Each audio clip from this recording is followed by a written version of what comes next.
Vamos falar agora com Eylon Levy, ex-porta-voz de Israel. Bem-vindo ao programa. Olá, boa noite. Por que esse alvo? Por que agora? Houve condenação internacional. Como você defende isso?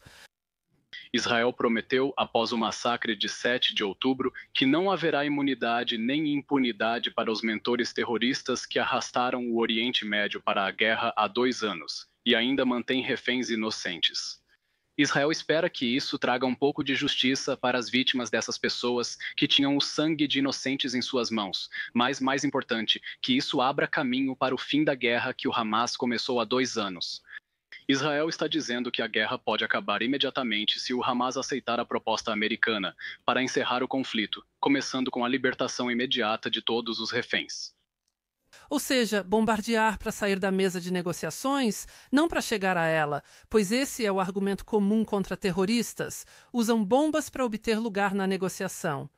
Como, afinal, atacar um país soberano sem o conhecimento desse país ajuda a libertar os reféns? Não, me desculpe. Vamos esclarecer as coisas. Quando você fala sobre uma mesa de negociações, você concede legitimidade ao fato de que o regime terrorista do Hamas está mantendo reféns e exigindo um resgate pela libertação deles. Isso não é negociação, é extorsão para libertar reféns famintos e torturados nas masmorras. Eu vou responder à pergunta. Como bombardear? O Hamas afirma que sua missão não foi bem sucedida, mas não verificamos isso em um território soberano.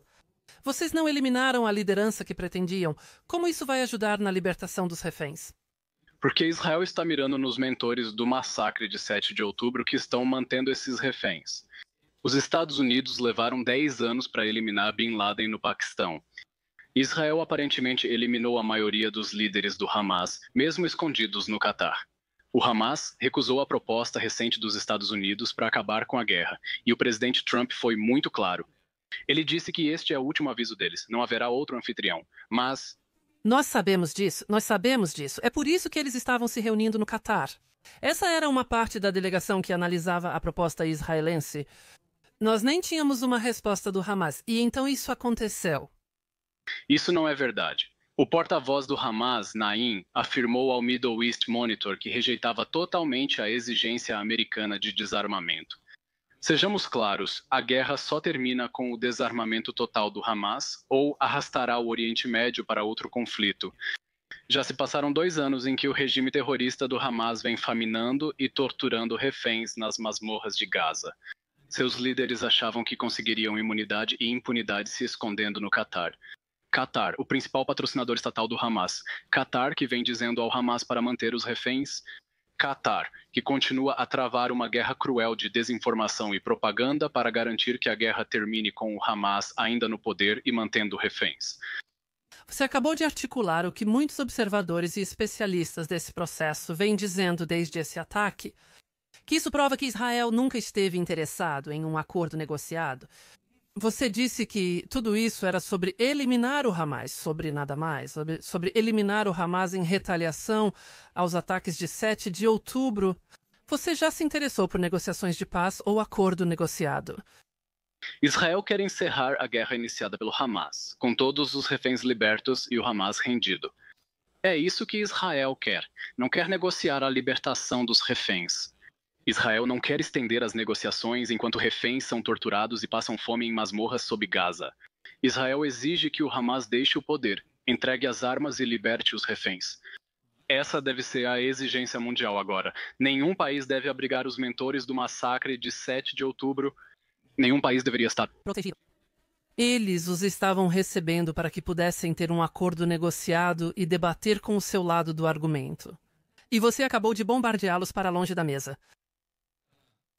Catar condenou Israel em 7 de outubro. Pelo massacre de 7 de outubro, o Catar tem feito promessas. Já estamos muito avançados nesse processo. Mas o Catar nunca condenou o Hamas por iniciar esta guerra. O Catar nunca condenou o Hamas por tomar reféns. Então isso também é uma retaliação ao Catar, não é? Não. Este é um ataque cirúrgico e incrivelmente preciso contra os líderes terroristas do Hamas que o Catar estava protegendo. e os membros sobreviventes do Hamas dentro de Gaza, sem nenhuma liderança internacional, se de fato eles foram eliminados, deveriam negociar individualmente a libertação dos reféns que estão mantendo, em vez de usá-los como moeda de troca para tentar sobreviver à guerra que o Hamas começou.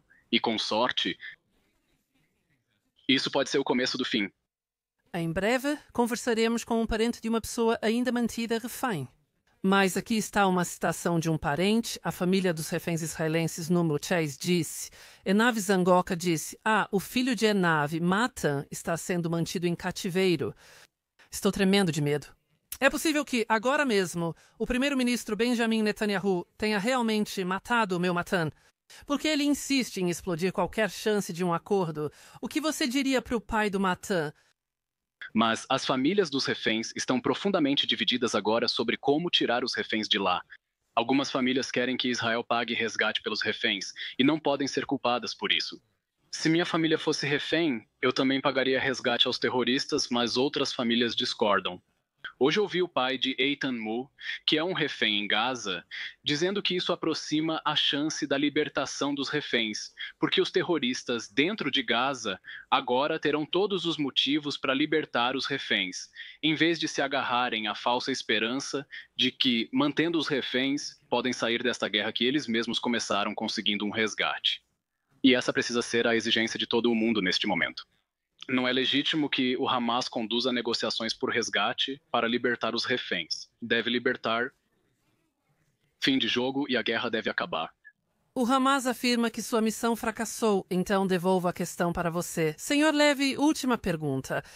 Você se preocupa? Quero dizer, tivemos condenação do Catar, tivemos condenação do primeiro-ministro do Reino Unido, tivemos condenação do primeiro-ministro da França, da Turquia. Você mencionou Bin Laden e a comunidade internacional e o tempo que levou para localizá-lo e assassiná-lo. A diferença nesse caso é que houve uma união internacional em torno desse projeto em específico. Você se preocupa que Israel, como Estado, esteja se tornando um pária da comunidade internacional? Israel, francamente, já está acostumado com a enorme hipocrisia da comunidade internacional. Sabe, eu me lembro quando o secretário Ban Ki-moon chamou a eliminação de Bin Laden de um momento decisivo na luta global comum contra o terrorismo. E eu sou velho o suficiente para me lembrar de quando a Grã-Bretanha invadiu o Afeganistão, porque se recusou a entregar os mentores do 11 de setembro. Acho que, sem apoio internacional exigindo que o Hamas liberte os reféns de imediato e sem condições, isso é uma vergonha para a comunidade internacional. No que diz respeito a Israel, está mostrando que não haverá impunidade para os mentores terroristas que poderiam perpetrar uma atrocidade como a de 7 de outubro, que estão ameaçando fazer isso repetidas vezes e que mantém esses pobres reféns em masmorras sob Gaza por um resgate que os deixaria livres para retomar outra guerra e fazer mais reféns novamente. Obrigada por estar conosco, Eilon Levy, ex-porta-voz israelense.